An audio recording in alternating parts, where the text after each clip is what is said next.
So good morning. It is a move day here in International Falls, Minnesota. Today we are going to pack up and we're going to head a little further east in our trek back home. Although we still have a few months, but we're going to be heading a little east and we're going to be heading to a campground in Duluth, Minnesota. But if you guys follow along in our channel, you know that I usually come up with some weird places to stay. Well, this one's a little unusual. Stick around and I'll share with you guys as soon as we hit the road where we're going.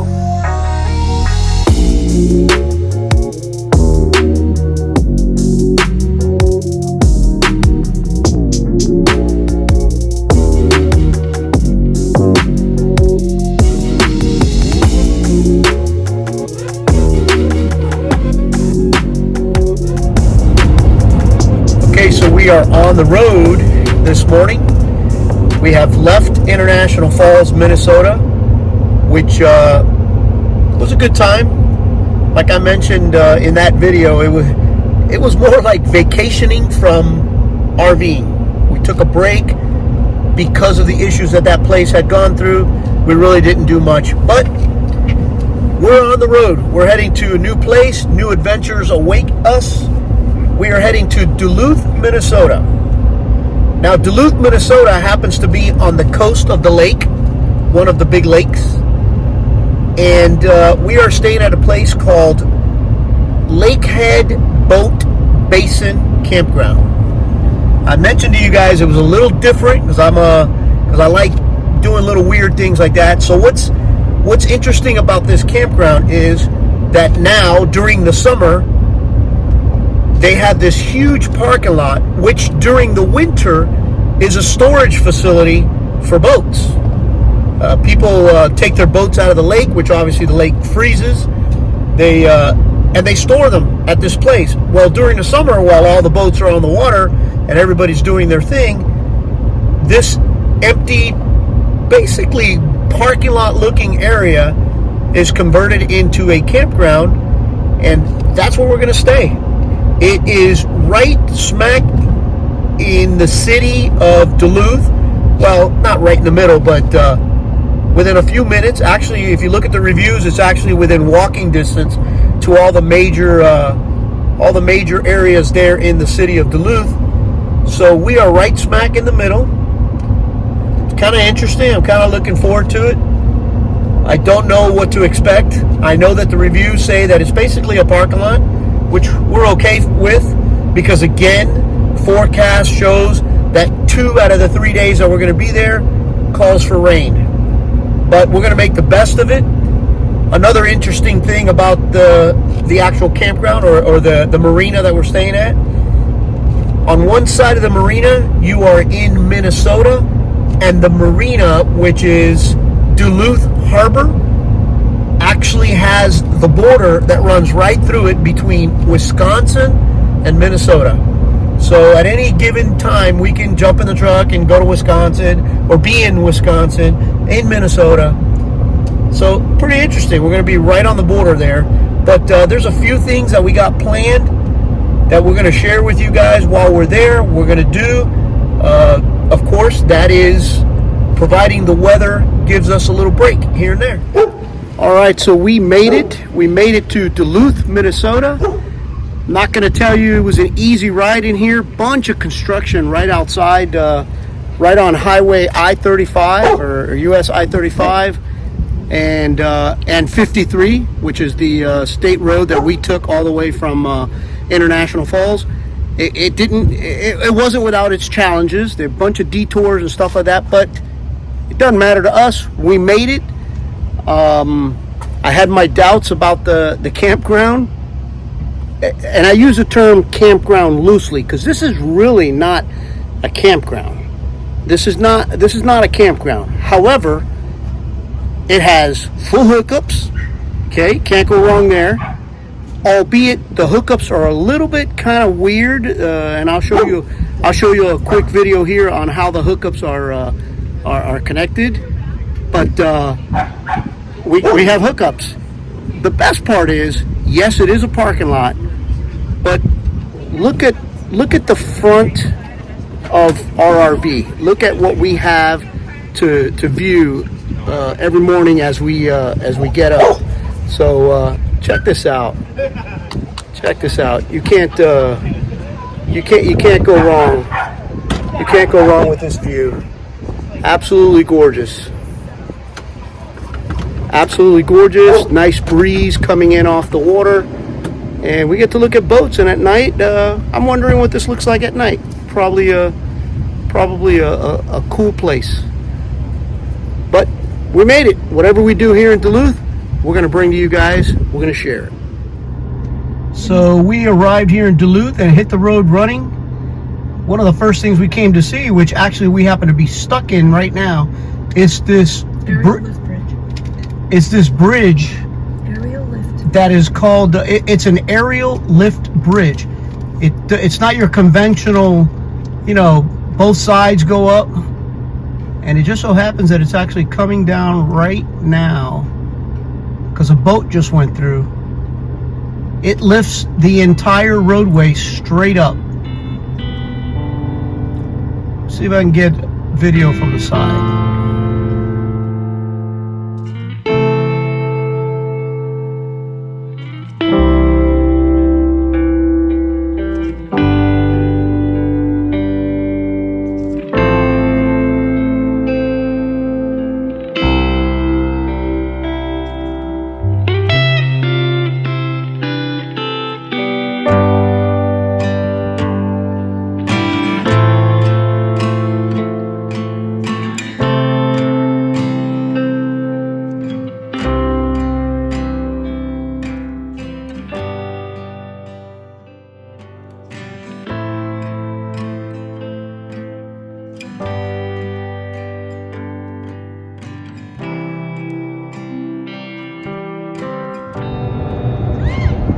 So right next to the bridge, there's a lighthouse, one of 3.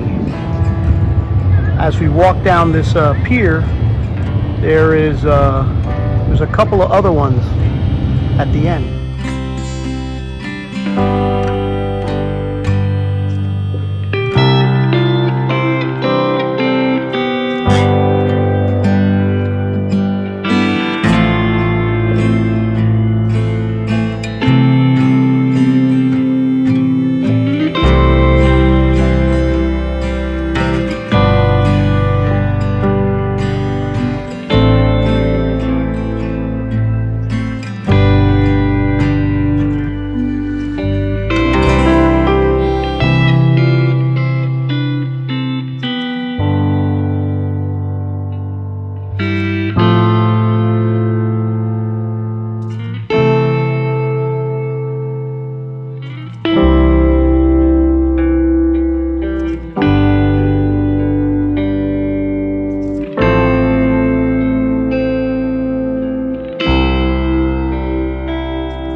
right, so it is a rainy day today, kind of torn between what we're going to do. So we decided to jump the bridge and come over to Superior, Wisconsin, which is like 6 minutes. I mean, it's 2 highways, 1 bridge, and you're in Wisconsin. So we came over to Superior, Wisconsin, and we are going to Wisconsin Point. Thereabouts. There's our lighthouse, there's a state park. We're going to do something here in the Wisconsin area, and whatever we capture, we're going to share with you guys. All right, so we made it out here to Wisconsin Point State Park, I believe. Something like that. And obviously, by what I'm wearing, exactly what I meant. It's raining, so we're going to take a few pictures of the lighthouse.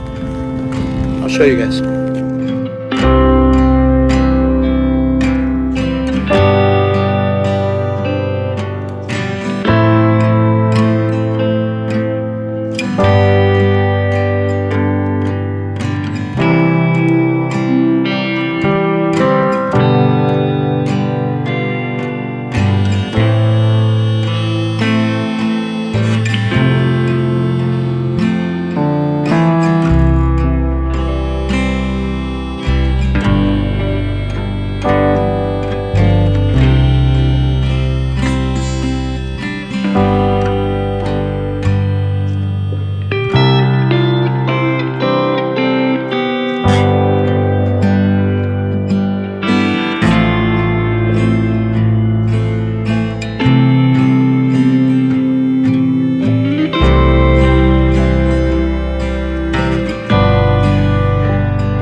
Alright, so yesterday it rained for just about all day, on and off all day, but we still were able to get out. We crossed over into Wisconsin, right across the river, and we brought you guys a little footage of Wisconsin Point State Park.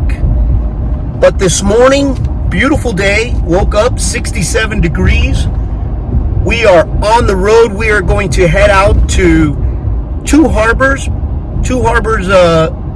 Minnesota, which is, I don't know, like 40 minutes up the road here. But we are taking Highway 61, which is also known as Scenic Drive. Highway 61 Scenic Drive.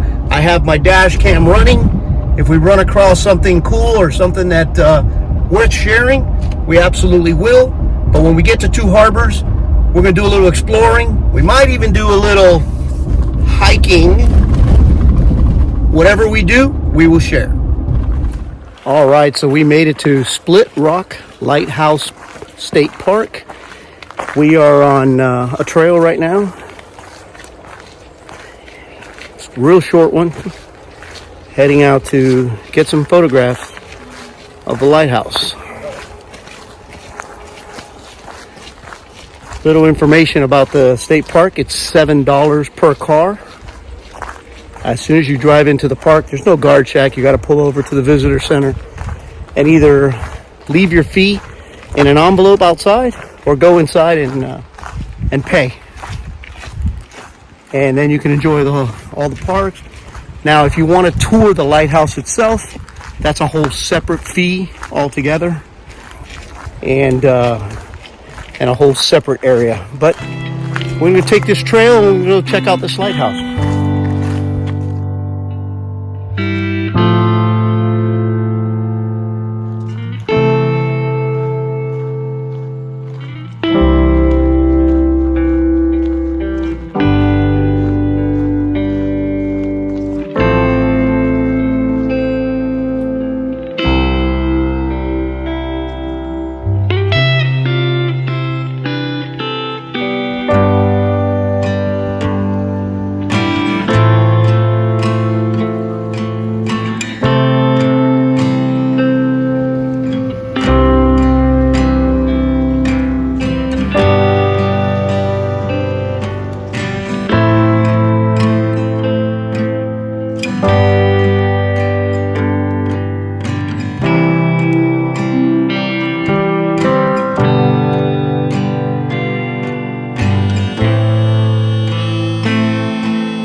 So we're done over at the Lighthouse Rock or Split Rock Lighthouse State Park. We are now at Gooseberry State Park, which is about 6 miles south. And we're going to go check this out because real close to the visitor centers, there's a couple of waterfalls. We're going to go check them out and I'm going to share them.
All right, so we are back from Split Rock Lighthouse State Park.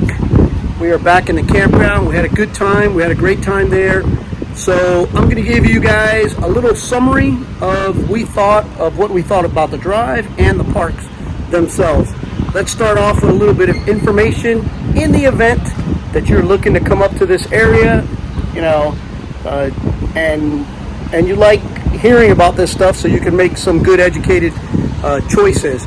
So I mentioned earlier today when we were heading out about, hey,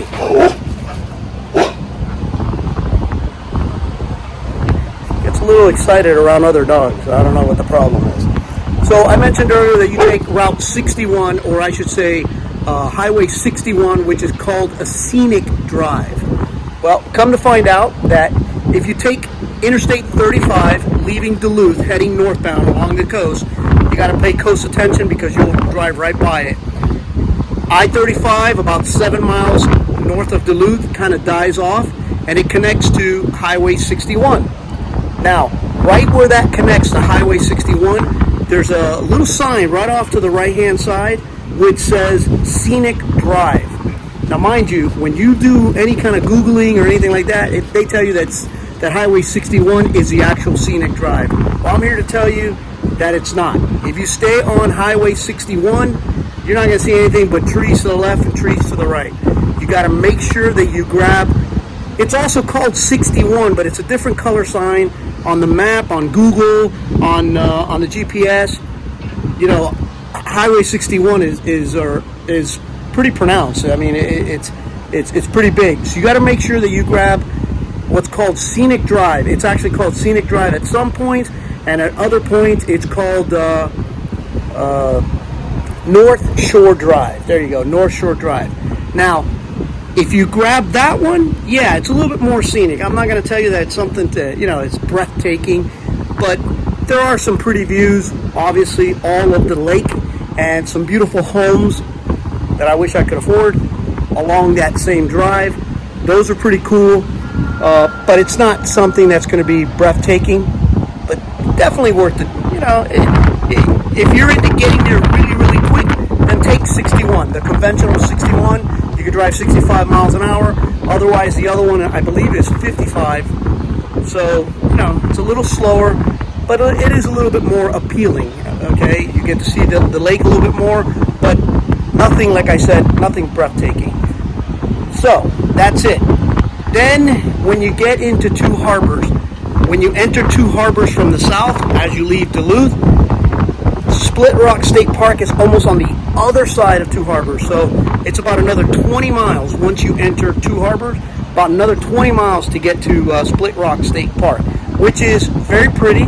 We chose not to go up to the lighthouse itself to get better pictures. You could see them from the shoreline of the state park, and it was better for us. Like I said a little earlier, it is $7 to enter Split Rock State Park. You're good for 2 days for $7 for the car. Took a little pictures, did a very, very short hike there just to get those pictures, but it is a pretty park, nice place to go and maybe spend a day, do a little picnic. It is nice. We left there and went back northbound about 7 miles to Gooseberry State Park. Really the only thing to do there is you could do some trails there. They got quite a few trails, but really the highlight is that falls that I showed you. Very pretty, very nice. We had a good day. It was a beautiful day, as you can see behind me. It did rain a little bit on us, but nothing really substantial. It was really nice. But we are back at the campground, and today is our last day. Tomorrow, not only do we head to a new place, we leave the entire state of Minnesota behind us, okay? Tomorrow we're going to be taking I-35 again, short distance, and then we're going to be heading east in through Wisconsin, all the way up to the Upper Peninsula to a place called Copper Harbor, Michigan, which we've actually been to the Upper Peninsula. We came last season, but we didn't go to Copper Harbor. We're going to go spend a few nights there, actually like 5 nights. It's again another coastal community, if you could say that. You know, the coast of the lake, that is. The shore of the lake. It's Copper Harbor.